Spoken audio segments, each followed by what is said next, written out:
Hello friends. இப்போ எல்லாரும் ஒரு வார்த்தை ரொம்பவே யூஸ் பண்ணுறாங்க. அது என்னன்னா ஏஐ, ChatGPT, Claude, Gemini இவை எல்லாமே என்னன்னு தெரியுமா? யூஸ் பண்ணுறவங்களும் நிறைய பேர் இருக்காங்க. இந்த வீடியோ எண்டில் முழுசாக புரிஞ்சுக்குவீங்க. ஏஐ என்றால் என்ன? ChatGPT எப்படி வேலை செய்கிறது? ஏஐ டூல் எதுக்கு யூஸ் பண்ணும்? ஃப்யூச்சரில் இது எப்படி லைஃப்பை சேஞ்ச் பண்ணும்? ஸோ வீடியோ ஃபுல்லாக பாருங்கள். சரி, ஏஐன்னா என்ன?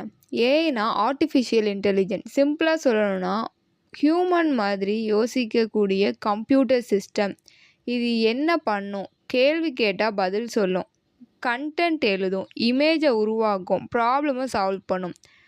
எக்ஸாம்பிள், நீங்கள் ChatGPTட்ட ஏஐ என்றால் என்னன்னு கேட்டால் இது ஒரு டீச்சர் மாதிரி எக்ஸ்பிளைன் பண்ணும். இதுதான் ஏஐயின் பவர். அப்போது சேட்போட்னா என்ன? சேட்போட்னா சேட் மூலமாக பேசும் ஒரு சாஃப்ட்வேர். நீ மெசேஜ் டைப் பண்ணுறனா அது ரிப்ளை கொடுக்கும். Example ChatGPT, Claude, Gemini. நீ கேள்வி கேட்டால் பதில் வரும், கான்வர்சேஷன் நடக்கும். ஆனால் இது எல்லாமே ஏஐ சேட்போட்ஸ். ப்ராம்ப்ட்னா நம்ம ஏஐக்கு கொடுக்குற instruction. Example, bad prompt, good ப்ராம்ப்ட்டும் இருக்குது. ஏஐ எக்ஸ்பிளைன் பண்ண அப்படின்னு சொல்லிட்டோன்னா சும்மா அது நார்மலாக வீக் ஆன்சர் தான் கொடுக்கும். இப்போ குட் ப்ராம்ப்ட்னு எடுத்துட்டோன்னா ஏஐ என்றால் என்னன்னு சொல்லு, இது பிகினர்ஸ்க்கு புரிகிற மாதிரி கொஞ்சம் எக்ஸ்பிளைன் பண்ண அப்படின்னா அது ரொம்பவே பவர்ஃபுல் ஆன்சர் நமக்கு கொடுக்கும். இதை தான் நம்ம ஏஐ ஸ்கில்லுன்னு சொல்கிறாங்க. ஏஐ டூல்ஸ் டைப்னா நிறைய டைப்ஸ் இருக்குது. சேட்போட்ஸ், ChatGPT, Claude, Gemini பேசும், எழுதும், அவ்வளோதான். இப்போ இமேஜ் ஏஐனா கேன்வா ஏஐ, மிட்ஜர்னி இமேஜை டிசைன் பண்ணும். கோடிங் ஏஐன்னு எடுத்துக்கிட்டோன்னா GitHub Copilot கோடை எழுத ஹெல்ப் பண்ணும். ஆட்டோமேஷன் ஏஐனா N8N வேலையை ஆட்டோமேட்டிக் பண்ணும், இமெயில், டேட்டா எக்ஸெட்ரா. சரி, ஏஐ ஏஜென்ட்னா என்னன்னு பார்ப்போம். ஏஐ ஏஜென்ட் என்பது அட்வான்ஸ்டு ஏஐ சிஸ்டம். சேட்போட்னா பேசும், ஏஐ ஏஜென்ட்னா வேலையை செஞ்சு முடிச்சிடும். Example, email auto send, content auto play, task automate.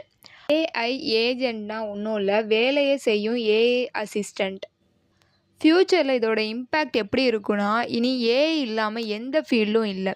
Student, developers, business எல்லாருக்குமே ஏஐ ஸ்கில் தேவை. இனி ஸ்கில் மட்டும் போதாது, ஏஐ யூஸ் பண்ண தெரிஞ்சிருக்கணும். இப்போது நான் ஒரு கொஷின் கேட்குறேன். 10 இயர்ஸ்க்கு முன்னாடி இன்டர்நெட் இல்லாமல் வாழ்க்கை எப்படி இருக்கும்னு நம்ம யோசிச்சிருப்போமா? இல்லை. அதே மாதிரி தான் இப்போது ஏஐ இல்லாமல் ஃப்யூச்சர் எப்படி இருக்கும்னு இனிமே யோசிக்கவே முடியாது. ஒரு விஷயம் மட்டும் கிளியராக சொல்கிறேன், ஏஐ நம்மளை ரீப்ளேஸ் பண்ண வரல. ஆனால் ஏஐ யூஸ் பண்ண தெரிஞ்சவங்க இன்னும் ஸ்மார்ட்டாக ஒர்க் பண்ண போகிறாங்க. ஸோ இப்போ சாய்ஸ் உங்கள் கையில். ஏஐயை இக்னோர் பண்ணுறீங்களா இல்லை ஏஐயை லேர்ன் பண்ணி அப்கிரேட் ஆகுறீங்களான்னு. ஃப்யூச்சர் காத்திருக்காது, நீங்கள் தான் ஃப்யூச்சருக்கு ரெடியாக ஆகணும். ஏஐ ஒரு டூல் மட்டும்தான், அதை மாஸ்டர் பண்ணுறவங்க தான் ரியல் கேம் சேஞ்சர்ஸ். இந்த வீடியோ உங்களுக்கு யூஸ்ஃபுல்லாக இருக்கும்னு நம்புகிறேன். லைக் பண்ணுங்கள், ஷேர் பண்ணுங்கள், மறந்துடாமல் நம்மளுடைய சேனலை சப்ஸ்கிரைப் பண்ணுங்கள். இன்னும் இன்ட்ரெஸ்டிங்கான ஏஐ சீக்ரெட்டை பார்க்கலாம். உங்களுக்கு எந்த மாதிரி கான்செப்ட்லாம் வேணும்னு சொல்லிட்டு மறக்காமல் கமெண்ட் செக்ஷனில் கமெண்ட் பண்ணுங்கள். மறக்காமல் நம்மளுடைய சேனலை சப்ஸ்கிரைப் பண்ணிவிடுங்க.